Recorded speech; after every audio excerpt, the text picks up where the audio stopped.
नमस्कार, मी सुशील कुलकर्णी. आपण पाहताय अॅनालायझर.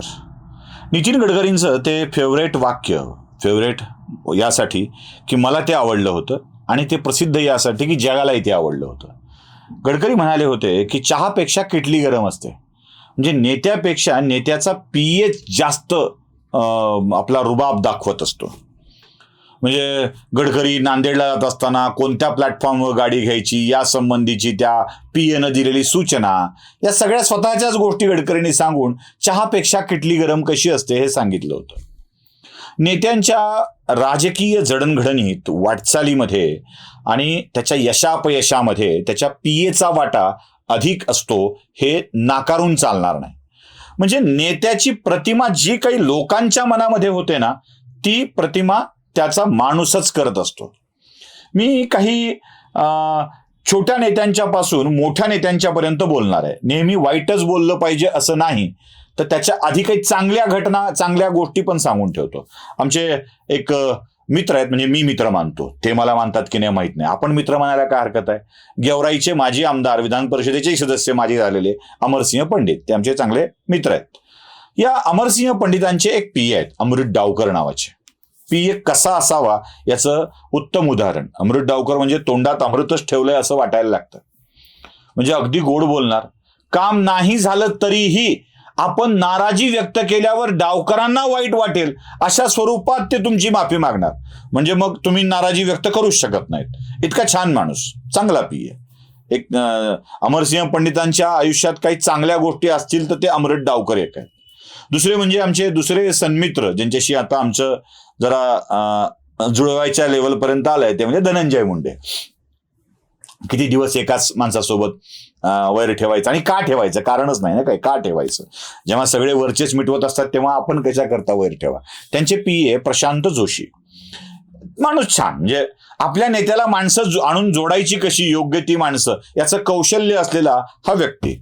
आता याला तुम्ही कनेक्शन जोडण्यासाठीचे संबंध समजू नका उगाच, ते तर पुन्हा वा कुलकर्णी नवे संबंध जोडण्यासाठी हे चाललंय की काय असं वाटेल. अजिबात नाही. मला आपलं जे वाटलं ते सांगतो, सुरुवातीला जरा चांगलं सांगितलं पाहिजे म्हणून हे सांगतोय. या सगळ्यामध्ये मला काही नेत्यांच्या पीएचं मात्र आश्चर्य वाटतं. म्हणजे त्या नेत्यांचं जे काही, म्हणून याचं शीर्षक ठेवलंय मी, पीए शिरजोर नेता कमजोर.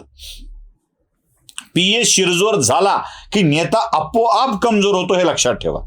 म्हणजे माझं एक अजून सार्वत्रिक विधान आहे, पंकजा मुंडेंचा जो काही पराभव झालाय ना, तो त्यांच्या स्टाफच्या, त्यांच्या भाषेत माझा स्टाफ, त्या स्टाफच्या शिरजोरीमुळे झालेला आहे.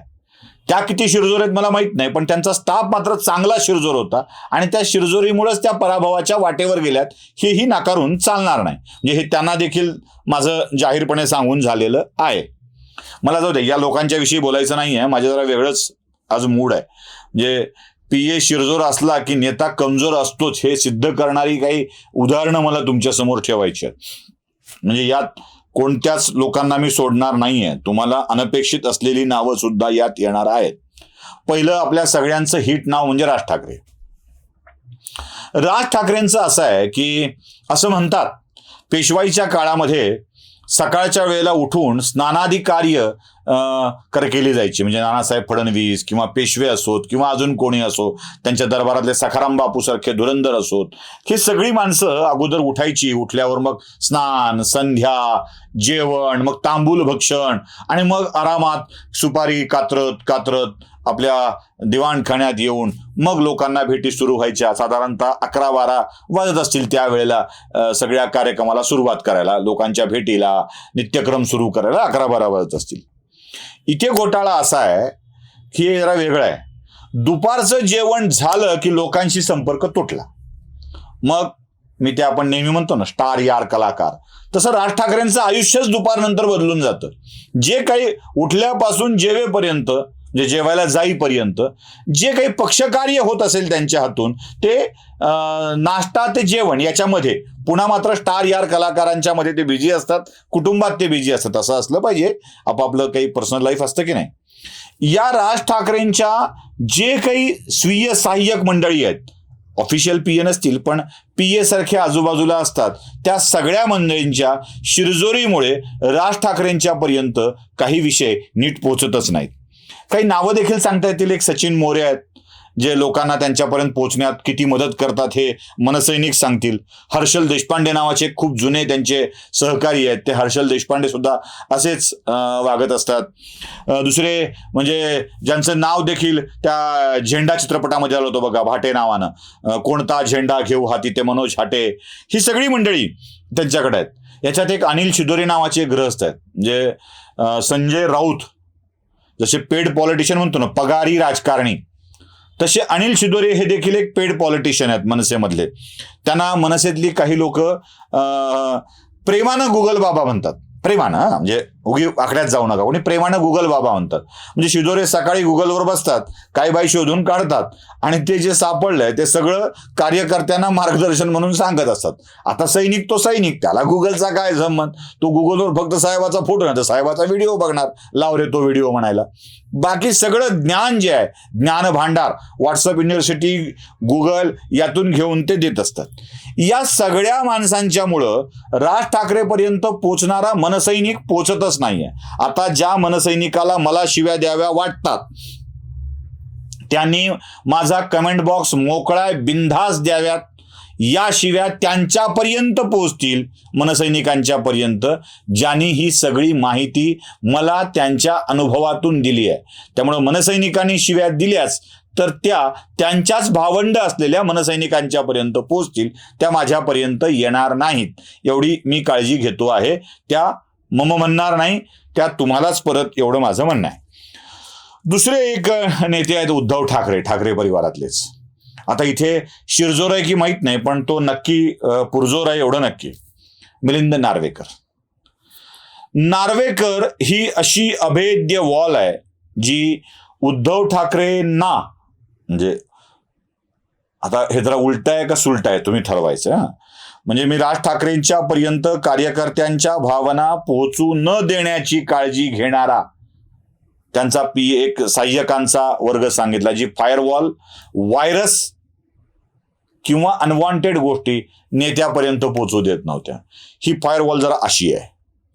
नेत्यांचे एक्झॅक्ट विचार कार्यकर्त्यांच्या पर्यंत पोहोचू न देण्यासाठी प्रयत्न होत आहेत की काय, असा प्रश्न मला पडतो. म्हणजे अधूनमधून उठतात, अचानक शिंदे त्यांच्या घरी जाऊन भेटून येतात, हे उठतात विधान भवनात जातात, आमदाराच्या खुर्चीवर जाऊन बसतात, हे उठतात, यांची चर्चा सुरू होते की अचानक हेच आमदार बनणार आहेत, हेच शिंदेंच्याकडे जाणार आहेत, हे उठतात सुरतला जातात, सोबत नेलेली माणसं तिथंच सोडून येतात. काहीतरी गडबड आहे, काहीतरी घोटाळा आहे. आणि हेच पीएचं असं असणं नेत्यांच्या कमजोरीचं लक्षण असतं. म्हणजे राज ठाकरेंचा पक्ष का वाढत नाहीये, वाढत नाहीये हे तर कबूल कराल ना, म्हणजे बाकीवर वाद घालू शकाल. म्हणजे राज ठाकरेंनी टोलनाकाचं आंदोलन केलं, बघा कुलकर्णी किती टोलनाके बंद झाले ते, हे असली उत्तरं मला माहित आहेत. झालीत काही टोलनाके बंद झालीत, पण एकही आंदोलन सतत सातत्यानं चाललं नाही हेही नक्की आहे, ते तेवढंच खरं आहे. राज ठाकरेंचा पक्ष गर्दी प्रचंड प्रचंड. सिल्क स्मिताचा पिक्चर जेवढा युट्यूबवर बघितला गेला, एंटरटेनमेंट वाला, तेवढीच प्रचंड गर्दी राज ठाकरेंच्या सभेला असते, हे खरं आहे. पण मतांचं पर्सेंटेज बघितल्यावर काय, म्हणजे एका विधानसभा मतदारसंघात राज ठाकरेंनी सभा घेतली तर 25,000च्या खाली माणसं नसतात. त्याच विधानसभा मतदारसंघात मनसेच्या मतांची मोजणी केली तर 500च्या वर मतं जात नाहीत. काय गडबड काय, हायएस्ट 2500, म्हणजे 25,000ची गर्दी आणि 2500 मतदान, हे गणित जरा आकलनाच्या पलीकडे जातं. काय आहे, बार्शी तालुक्यातले, सोलापूर जिल्ह्यातले वाळू माफिया मराठवाड्यात प्रमुख म्हणून असतील तर हे असंच होणार, हे नक्की आहे. म्हणजे दुसऱ्याचे कार्यकर्ते बोलवून नेत्याचं स्वागत करणे वगैरे वगैरे, या सगळ्या गोष्टी जे करतील ते असंच होतं. आणि या अशाच कार्यकर्त्यांना पीए नेत्याच्या जवळ घेऊन जातो. बाकीच्यांना प्रवेश मिळत नाही, बाकीच्यांच्या गोष्टी ऐकून घेतल्या जात नाहीत. उलट आपलंच ज्ञानबाजी, व्हॉट्सअप युनिव्हर्सिटीचं ज्ञान, फेसबुक युनिव्हर्सिटीचं ज्ञान, अथवा गुगल काय शिखर युनिव्हर्सिटीचं ज्ञान, हे कार्यकर्त्यांना देण्यात ही माणसं धन्यता मानतात. आणि मग खरा घोटाळा व्हायला लागतो. जे राज ठाकरेंचं झालं तेच उद्धव ठाकरेंचं. कार्यकर्त्यांच्या पर्यंत आपला मेसेज नीट पोहोचूच दिला जात नाही किंवा कार्यकर्ते आणि त्यांच्यामध्ये कोणीतरी उभं असतं. कमजोर नेतृत्वाचं हे प्रकार आहे. मुळात अधिकाधिक लाभ लेना बँक व्हायचं असेल तर संबंध तोडावे लागतात हे नक्की आहे. जिथे PA शिरजोर तिथे कार्यकर्ता कमजोर.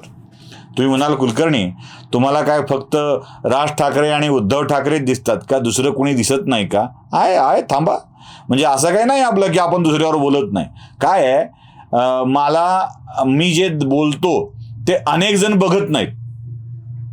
म्हणजे त्यांच्या विरोधात बोललं की कुणी बघत नाही म्हणून घोटाळा होतो. जरा तेही बघत जा. म्हणजे 50 विषय आहेत. आपले देवेंद्र फडणवीस त्यांचे PA का कमी शिरजोर आहेत? अहो 100वर फोन करा, घेत नाहीत. कार्यकर्त्यांनी केले तर. आणि उत्तर एखादा PAचा PA असतो जो विधिमंडळातून मंत्रालयातून फोन करतो, साहेब मॅडम जरा बिझी आहेत, ते दवाखान्यात गेलेत, ते अमुक ठिकाणी गेलेत, ते तुम्हाला नंतर बोलतो म्हणाले. चालेल? मग आपण काय म्हणतो? चालेल. तो नंतर तो पुन्हा कधीच येत नाही.